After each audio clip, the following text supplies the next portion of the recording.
Hello everyone, स्वागत है आप सभी का फिर से एक बार दिनेश सर चैनल पर। बहुत सारी बातें चल रही है एजुकेशन विभाग में कि आने वाले साल में क्या होने वाला है, सिलेबस चेंज होने वाला है। एससीईआरटी जो है महाराष्ट्र बोर्ड का पूरा सिलेबस देखती है, बट अब महाराष्ट्र स्टेट एजुकेशन सिस्टम के अंदर पूरा का पूरा एनसीईआरटी को फॉलो करने वाला है। जो एनसीईआरटी का जो सिलेबस सीबीएसई में चलता है, वैसे ही हमारे स्टेट बोर्ड में भी सब कुछ जो है सीबीएसई या एनसीईआरटी वाला सिलेबस चलेगा और धीरे धीरे करके सारे स्टैंडर्ड का सिलेबस अब अगले साल से चेंज होने वाला है। ये सारी बातें जो है चल रही है मीडिया के अंदर, और एजुकेशन मिनिस्टर दीपक केसरकर जो महाराष्ट्र के हैं, उन्होंने भी ये बात स्पष्ट किया है कि अगले साल से बदलाव किए जाने वाले हैं। आओ चलो डिटेल में देखते हैं कि क्या बातें चल रही हैं। ओके, सबसे पहले बताएंगे कि from state to central board, जो स्टेट बोर्ड है अब सेंट्रल बोर्ड को फॉलो करने जा रहा है। स्टेट बोर्ड में गणित और विज्ञान के लिए सीबीएसई का पाठ्यक्रम। अब आपको यहां पर कंफ्यूजन होगा, एनसीईआरटी और सीबीएसई ये दो अलग अलग चीजें क्या है। सीबीएसई एक बोर्ड होता है जो बोर्ड एग्जाम कंडक्ट करता है 10th और 12th का। एनसीईआरटी एक गवर्नमेंट बॉडी है जो सिलेबस या क्यूरिकुलम डिसाइड करती है। वैसे ही जैसे हमारे महाराष्ट्र में एसएससी और एचएससी बोर्ड होता है, और एससीईआरटी ये जो होती है एक क्यूरिकुलम सेट करने वाली बॉडी होती है। तो सीबीएसई और एनसीईआरटी ने बनाया हुआ जो सिलेबस या पाठ्यक्रम है क्यूरिकुलम में वो फॉलो करता है। अब हमारा जो महाराष्ट्र स्टेट है वो स्टेट बोर्ड गणित और विज्ञान, साइंस और मैथ्स के लिए एनसीईआरटी यानी सीबीएसई के पाठ्यक्रम को फॉलो करेगा 2025-26 इस साल से। और ये बहुत सारे मीडिया चैनल्स ने कवर किया है। ओके, यहां पर बताया गया कि आने वाले साल 2025-26 के अंदर पहली, तीसरी, पांचवी, आठवीं और 11वीं में ये लागू किया जाएगा। यानी अगले जो बच्चे अभी 10th पढ़ रहे हैं उनके लिए 11th का सिलेबस चेंज हो जाएगा। ओके, जो बच्चे अभी 3rd में जाएंगे, 5th में जाएंगे, 8th में जाएंगे, उनके लिए सिलेबस जो है नया रहेगा। और उसके अगले साल उनकी अगली कक्षाओं का सिलेबस चेंज होगा। जो अगले साल 11वीं चेंज होगा, उसके नेक्स्ट ईयर 12वीं चेंज हो जाएगा। तो ये सारी चीजें हैं, अलग अलग जो पेपर्स है उन्होंने कवर किया है। टाइम्स ऑफ इंडिया से लेके पूरे लीडिंग पेपर्स ने कवर किया है। State board to adopt NCERT for maths and science. तो मैथ्स एंड साइंस बोला है, ज्यादातर मैथ्स और लैंग्वेजेस वही रहेंगे ज्यादातर।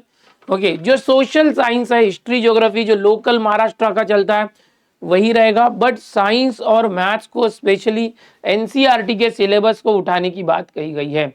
यहाँ पर जो एजुकेशन मिनिस्टर दीपक केसरकर है, सबसे पहले हम चलते हैं कि उन्होंने मीडिया में अपना क्या बयान दिया है, वो क्या करने जा रहे हैं। जैसे कि दीपक केसरकर खुद महाराष्ट्र राज्य के शिक्षण मंत्री हैं, तो उनकी बातों का बहुत महत्व होता है। ये तो मीडिया वाले बोल रहे हैं, बट क्या वो भी ऐसा बोल रहे हैं? आओ चलो सुनते हैं। राहणार, माध्यम मराठी राहणार किंवा सेमी इंग्लिश राहणार। सीबीएसईचा अभ्यासक्रम याच्यामध्ये ज्या परीक्षा होतात, कॉम्पिटेटिव्ह एक्झाम्स, त्याला सीबीएसईचा अभ्यासक्रम असतो। तो जर अभ्यासक्रम आपली मुलं शिकली तर नॅचरली त्यांना मदत होईल, ते अधिक ठिकाणी सिलेक्ट होऊ शकतील। आणि दुसरं, आम्ही पूर्वीचं कसं होतं की बेरोजगारांचे तांडे निर्माण करणारी शिक्षण व्यवस्था होती। आम्ही केवळ सीबीएसईचा अभ्यासक्रम स्वीकारत नाही, तर सीबीएसईच्या पुढे जाऊन आम्ही व्यावसायिक अभ्यासक्रम कंपल्सरी करते। यहाँ पर आपने देखा कि जो शिक्षण मंत्री दीपक केसरकर हैं, इन्होंने साफ कह दिया है कि हम लोग सीबीएसई का जो सिलेबस है यानी एनसीईआरटी का सिलेबस जो सीबीएसई फॉलो करता है, वही महाराष्ट्र स्टेट बोर्ड के अंदर अब हम अगले साल से लाने वाले हैं। अब ये ऐसा क्यों इन्होंने ऐसा जो ये कहा है वो मैं आपको बताना चाहूंगा। आपको बता दें कि ये जो खबर है, जैसे ही एजुकेशन मिनिस्टर ने मीडिया में बताया, बहुत सारे न्यूज़पेपर्स ने कवर किया। उसमें सबसे मेन तो है टाइम्स ऑफ इंडिया, इन पूरे भारत भर का जो सबसे लीडिंग न्यूज़पेपर है, इन्होंने भी इसको कवर किया है। Maharashtra state board to adopt NCERT for maths and science, 20 सितंबर 2024 आज की ताजा खबर है ये। ओके, अब इसके साथ ही मैं आपको बताना चाहता हूँ कि होने क्या वाला है। सबसे इंपॉर्टेंट तो वही है ना कि सर ये सब तो न्यूज़ है, एक्चुअल में क्या क्या होने जा रहा है वो उस पर डिस्कस किया जाए। तो आओ चलो देखते हैं। तो सबसे पहले जो एनसीईआरटी की टेक्स्ट बुक है जो सीबीएसई में चलती है, साइंस और मैथ्स के लिए जो स्टेट बोर्ड हमारा है एसएससी और एचएससी, उसके अंदर वो सारी टेक्स्ट बुक का सिलेबस जो है यहाँ पर भी नई तरीके से लाया जाएगा। जो सीबीएसई का सिलेबस है साइंस मैथ्स का, वही हमारे स्टेट बोर्ड का भी सिलेबस होगा। दोनों में सामंजस्य बनाया जाएगा दोनों के अंदर। ओके, तो जो एनसीईआरटी है उनकी टेक्स्ट बुक को यहाँ फॉलो किया जाएगा। नेक्स्ट यहाँ पर क्या है कि बता दें आपको, सबसे पहले जो इम्प्लीमेंटेशन होगा वो 2025-26 में होने वाला है। 2025-26 यानी अभी जो बच्चे पढ़ रहे हैं उसके नेक्स्ट ईयर, अगले जून से जो चालू होगा, जून 2025 से, उसमें कौन कौन सी क्लास में 1, 3, 5, 8, 11 ये स्टार्टिंग के क्लासेस ऐसा अभी बोला गया है। बट ये अभी और क्लियर होगा जब गवर्नमेंट के सर्कुलर और रिजोल्यूशन आएंगे, जीआर वगैरह, तब और क्लियर होगा। हो सकता है इसमें 9th को भी इंक्लूड किया जाए, मुझे लगता है 9th भी शामिल होगा क्योंकि 9th की बुक्स भी चेंज होने वाली हैं। ओके, तो ये 1, 3, 5, 8, 11 और साथ में 9 भी हो सकता है ये पहले होगा। उसके नेक्स्ट फेज में यानी 2025 में ये होगा, और 2026 में जो बच्चे हैं 2nd, 4th, 6th, ओके, और यहाँ से जैसे कि 8 चेंज हुआ था तो 9th या तो 10th, और यहाँ से 12th जो भी चेंज हुआ रहेगा उसके नेक्स्ट ईयर चेंज होगा। तो ये स्टैंडर्ड के अंदर पूरी बुक्स चेंज हो जाएंगी, बुक्स ही चेंज हो जाएगी, और बुक्स का जो कंटेंट होगा वो कहाँ का होगा, वो एनसीईआरटी यानी सीबीएसई वाला होगा। तो इस तरीके का है।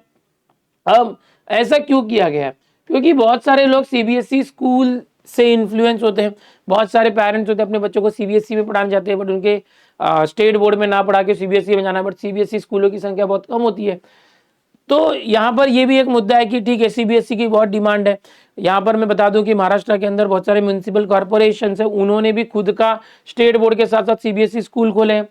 यहाँ पर गवर्नमेंट ने इसीलिए जो सीबीएसई स्कूल्स के तर्ज पर अपने महाराष्ट्र स्टेट बोर्ड के अंदर स्कूलों के अंदर भी मैथ्स और साइंस में इंप्लीमेंट करने की कोशिश की है, क्योंकि लोगों की डिमांड है। दूसरा, आगे चल के जितनी कॉम्पिटिटिव एग्जाम्स होती है, जैसे जेई हो गया, नीट हो गया, इस तरह की बहुत सारी जो कॉम्पिटिटिव एग्जाम्स होती हैं, वो जो है वो सीबीएसई एनसीईआरटी के सिलेबस के ऊपर बेस्ड होती हैं, जो बच्चों को फेस करना पड़ता है। ऐसे में जो ऑल इंडिया एग्जाम्स होती है, वहाँ पर सीबीएसई एनसीईआरटी वाले बच्चे वही चीज़ें 11वीं 12वीं में पहले से पढ़े होते हैं, बट हमारे स्टेट बोर्ड के बच्चों को कई टॉपिक जो है वहाँ पर नहीं पढ़े हुए होते हैं, तो वो पीछे रह जाते हैं। स्टेट बोर्ड के जो बच्चे हैं, महाराष्ट्र के बच्चे, इंडिया लेवल कॉम्पिटिटिव एग्जाम्स में बाकी बच्चों से पीछे रह जाते हैं। तो उन्हें भी रेस में शामिल करने के लिए, सेम अपॉर्चुनिटी देने के लिए, सिलेबस को सेम करने का प्रस्ताव दीपक केसरकर जो एजुकेशन मिनिस्टर है उन्होंने यहाँ पर फोकस किया उसके ऊपर। ओके, दूसरा कि जो हिस्ट्री और ज्योग्राफी जैसे सब्जेक्ट होंगे 9, 10, 8 वगैरह में, उसको रिटेन किया गया है कि वो जो क्यूरिकुलम है हिस्ट्री और ज्योग्राफी वो सिमिलर रहेगा, हिस्ट्री और ज्योग्राफी को चेंज नहीं किया जाएगा। क्योंकि हिस्ट्री ज्योग्राफी जो एनसीईआरटी का है उसमें नेशनल लेवल, वर्ल्ड लेवल सब दिया गया। हमारे महाराष्ट्र के अंदर जो टेक्स्ट बुक चलती है 1ली, 2री से लेकर 10th तक, उसमें ज़्यादातर महाराष्ट्र की बातें बताई जाती है हिस्ट्री ज्योग्राफी में, फिर नेशनल लेवल और वर्ल्ड लेवल की भी बातें होती है हाईएस्ट स्टैंडर्ड में। इसीलिए जो हिस्ट्री ज्योग्राफी के अंदर चेंजेस नहीं करने वाले हैं। तो ये मेन बातें यहाँ पर आपको बताना चाहेंगे कि यही मुद्दे हैं। तो आने वाले साल में सिलेबस चेंज होने वाले हैं, बहुत सारे स्टैंडर्ड के, सभी स्टैंडर्ड के एक साथ नहीं होंगे। 1, 3, 5, 8, 11 ये जो स्टैंडर्ड है इसको पहले करना ऐसा डिसाइड किया गया है, बोला गया है। अभी फाइनली और भी मीटिंग्स होगी, डिसीजन आएगा, फिर देखेंगे क्या होता है। सिलेबस जो है एनसीईआरटी का इंप्लीमेंट करने वाले हैं। तो ये सारे बदलाव होने वाले हैं। जो बच्चे हैं अगले साल के लिए अलर्ट रहें, पेरेंट्स हैं, स्टूडेंट हैं, टीचर हैं, कि भाई इस स्कूल इस साल ये सब हो रहा है तो अगले साल बहुत सारे बदलाव होंगे, उसको ध्यान में रखकर ही अगले साल के लिए जो भी कदम आपको उठाना होगा उठाएंगे। इससे रिलेटेड जो भी जानकारी निकल कर आती रहेगी मैं इस चैनल पर देता रहूँगा। आपको बता दूं ये मेरा फर्स्ट चैनल है दिनेश सर, जहां मैं पिछले 6 साल से पिछले 6 साल से अपडेट देते रहता हूँ।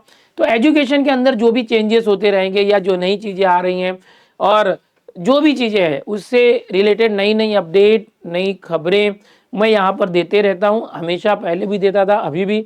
और मेरा जो दूसरा चैनल है दिनेश सर लाइव स्टडी, वहाँ पर मैं पढ़ाते रहता हूँ। ओके, वहाँ लेक्चर्स लेता हूँ, पढ़ाता हूँ, और यहाँ पर जो है आपको न्यूज़ एंड अपडेट्स देता हूँ, चीज़ें क्लियर करता हूँ, गवर्नमेंट की चीज़ें। तो होप सो आपको ये सारी चीज़ें पसंद आई होगी। वीडियो को लाइक कर दो, चैनल पर पहली बार आए सब्सक्राइब करो। ये चैनल पर हो सकता है आप नहीं हो तो सब्सक्राइब जरूर करना। और आपके मन में कुछ विचार है, ये जो पूरी न्यूज़ निकल कर आई है सिलेबस चेंज को लेकर, तो आप उसको कमेंट सेक्शन में जरूर मुझे बताइएगा, मैं आपको रिप्लाई देने की कोशिश करूँगा। मिलते हैं अगले वीडियो में। Bye everyone, take care.